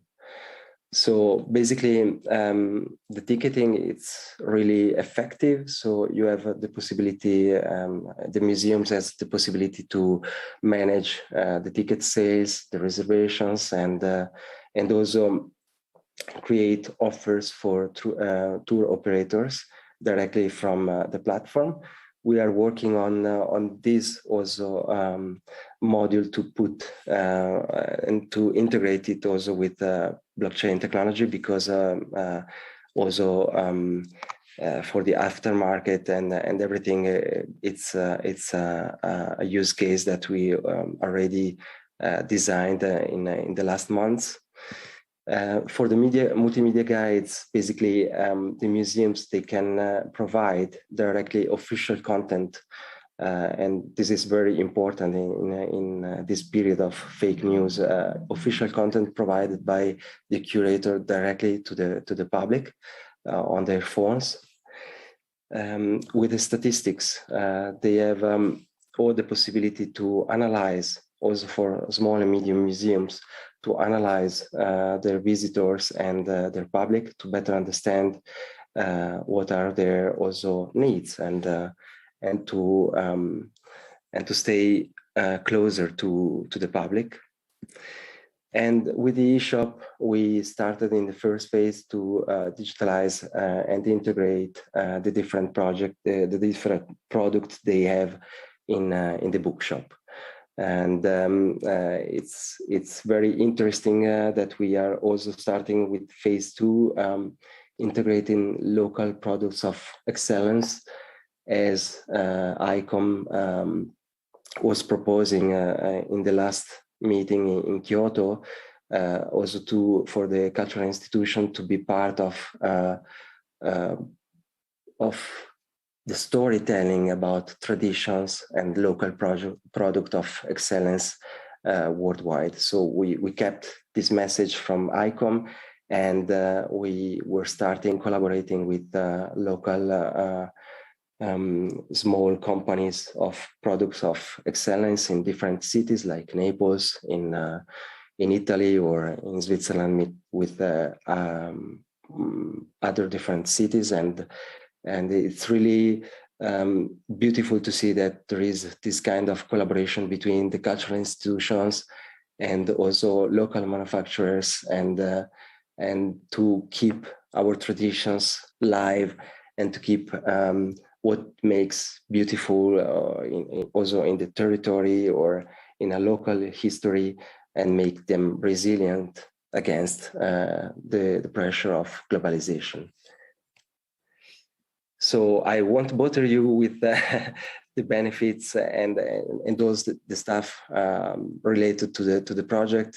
These are just a few of our latest customers in Switzerland, also in Italy, thinking Como, Villa Carlotta, and other cultural institutions. Our main partners for the research are Politecnico of Milan at the moment, and the Polytechnical School of Lausanne in Switzerland. We are also collaborating with Treccani on the content, and I mean how important it is in Italy for the Italian language. And for the tech partners, we are partnering with Apple directly and with Cisco for the project. Here you can find the application, and you can try it by yourself.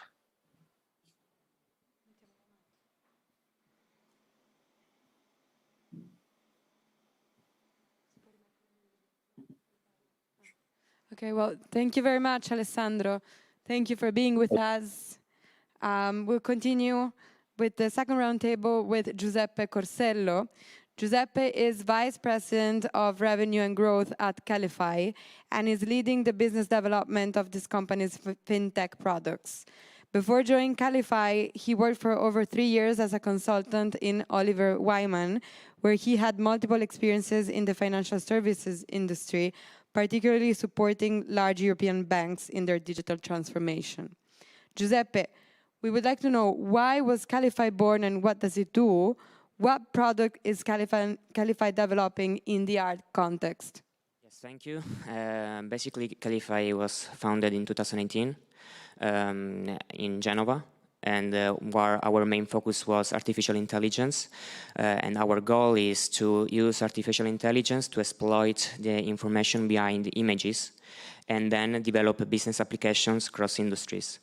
After 3 years of research and development, we are starting to finalize products tailored for specific industries, which goes from marketing to financials. Basically, from the MarTech side of the company, our goal is to identify which are the images which capture human attention, and the adoption are globally and are global and multiple. For example, we are able to orchestrate e-commerce or fashion based on the best images which capture attentions, or also identify the best images for a marketing campaign.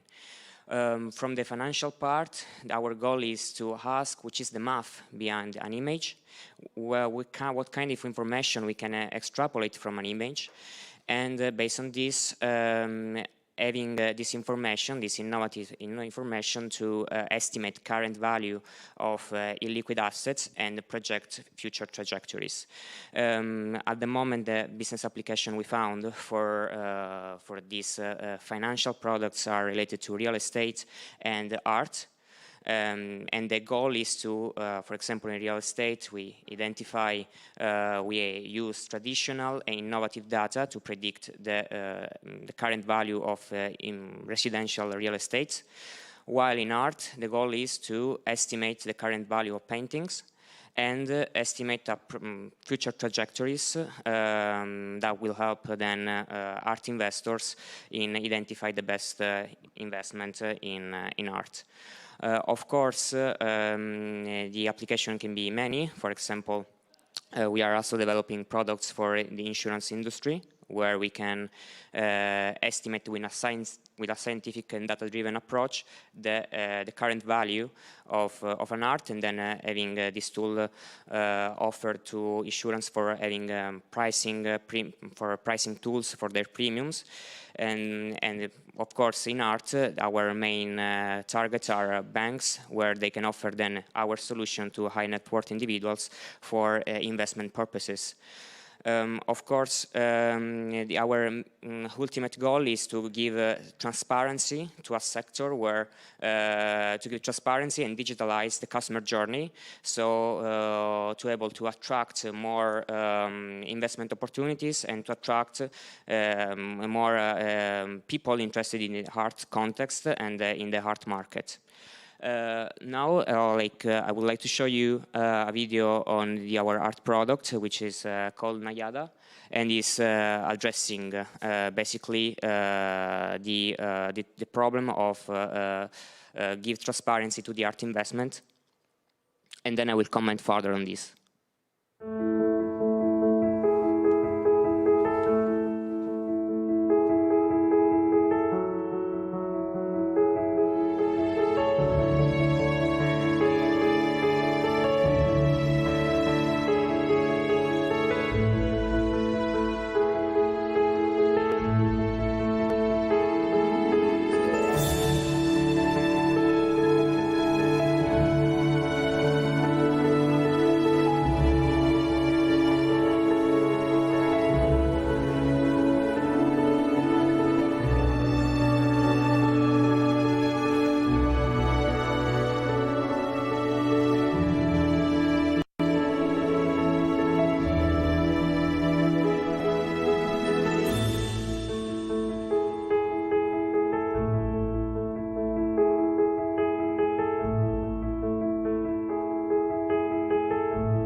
Basically, this tool is for high net worth individuals, of course, and our goal is to create a platform, a digital platform, where people can, high net worth individuals can browse easily the future paintings in auction, and adding an element where they can judge based on a scientific approach which could be the best investment for them. They will have, thanks to a historical trajectory and thanks to a future estimate, a projection in 2, 4, 6 years, they can identify which are the most appealing paintings for them. Of course, we are not able to estimate the future value of any painting in the world, but only the one which have a relevant track record of auctions. And so artists which are very active in the auction market. And then we are also able, we will provide of course, the artist in our platform where we are confident and accurate to predict, to have a good prediction and solid prediction. This is not a marketplace. This is just like, we can think of it like a Bloomberg of art, where people can having this information, and then they will use their tools, network, to go and purchase the artworks they are looking for. We believe banks are the best place to do this, because usually art banks have, they developed, especially in private banking, they've developed a team of art advisors. So once the high net worth individual identifies the solution of the painting he wants to invest, then he can be helped by the bank on all the services around the purchase of a painting, and also be guided by art advisors, using also the information and the element we give it to them. We believe, I mean, the goal of this typology of products is to give transparency, again, and to digitalize and having improved and give a more user-friendly customer journey.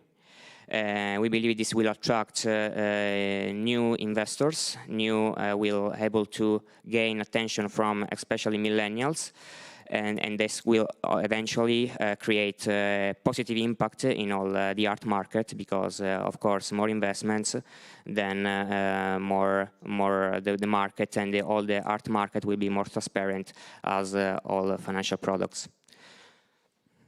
Thank you. Thank you very much, Giuseppe.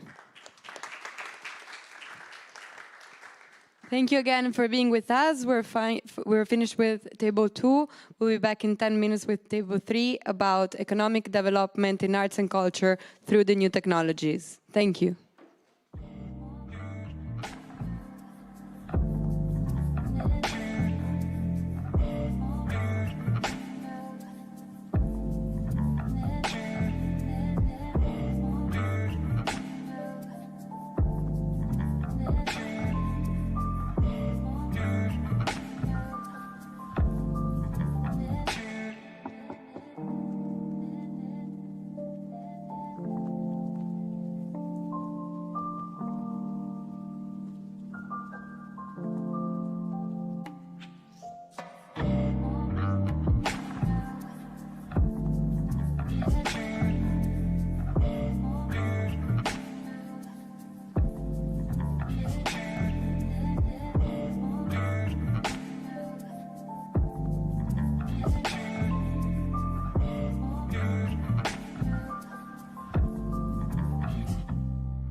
Hello and welcome back. We are now with the guest speakers from Roundtable 3, Economic Development in Arts and Culture through the New Technologies. Together with us today, we have Elisa Napolitano, remotely. Elisa graduated in sociology with a postgraduate master degree in project design and management. Elisa Napolitano worked in the field of social cooperation as an educator and then a project proposal writer for 5 years. Since 1999, she has been working as a museum educator at the National Archaeological Museum of Naples, where she works in the staff of the Education, Research, Promotion and Enhancement Department, dealing with educational and promotion projects, audience development and monitoring initiatives. In the last 20 years, she has specialized both through specific courses and during work experience in the field of museum accessibility for disabled and socially disadvantaged categories. Hello, Elisa, welcome. Welcome. We would like to ask you, how was the video game, Father and Son, born? How was it developed? And how did it affect the reach out of the National Archaeological Museum of Naples? So thank you for this invitation. On behalf of the director, Paolo Giulierini, I will talk about the MAN video game, and I would like to briefly introduce the museum anyway, to explain you the context in which the video game was born. So the museum, with its rich and unique archaeological collections, is one of the most important ancient and important museum of the world, in the world. So its creation is closely